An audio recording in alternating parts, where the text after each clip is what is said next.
आपका मान या अपमान किसी दूसरे शख्स के कहने पर नहीं होता। अगर आप चाहे तो किसी के कहे शब्द ले सकते हैं और न चाहे तो छोड़ दीजिए।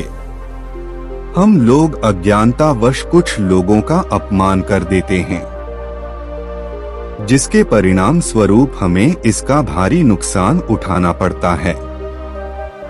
हमें सबका सम्मान करना चाहिए। कुछ लोग धन के अभिमान में गरीब लोगों का अपमान कर देते हैं, परंतु हमें ऐसा नहीं करना चाहिए। ऐसा करके हम अपने साथ ही बुरा कर रहे होते हैं। न जाने कौन कब हमारे काम आ जाए। इसीलिए हमें चाहे कोई व्यक्ति गरीब हो या अमीर, हमें सबका सम्मान करना चाहिए। चलो इस बात को हम कहानी के माध्यम से अच्छे से समझ लेते हैं।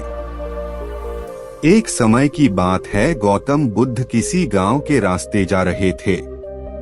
उन्हें देखकर गांव के कुछ लोग उनके पास आए और उनकी वेशभूषा देख उनका उपहास और अपमान करने लगे।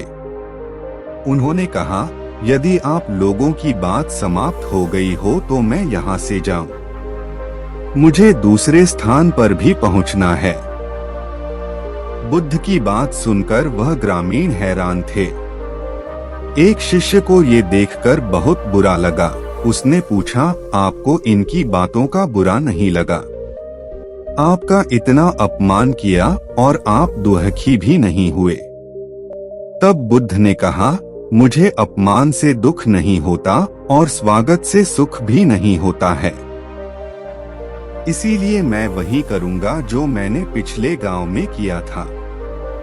एक ग्रामीण ने पूछा, पूज्य, आपने पिछले गांव में ऐसा क्या किया था?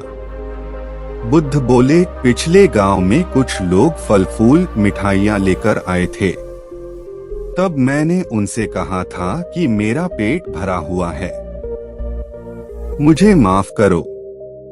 तब मैंने उन्हें वह फल वापस लौटा दिए थे। इस तरह आपने मुझे अपशब्द भेंट किए तो मैं वापस इन्हें आपको लौटाता हूँ।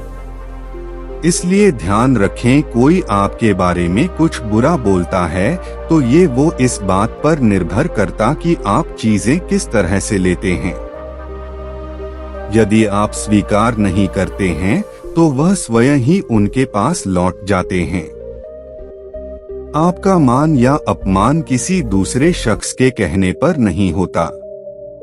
अगर आप चाहे तो किसी के कहे शब्द ले सकते हैं और न चाहे तो छोड़ दीजिए। तो दोस्तों, इस कहानी से आपको क्या बोध मिला कमेंट्स में जरूर लिखना और वीडियो पसंद आई तो चैनल को सब्सक्राइब करना। धन्यवाद। नमो बुद्धाय।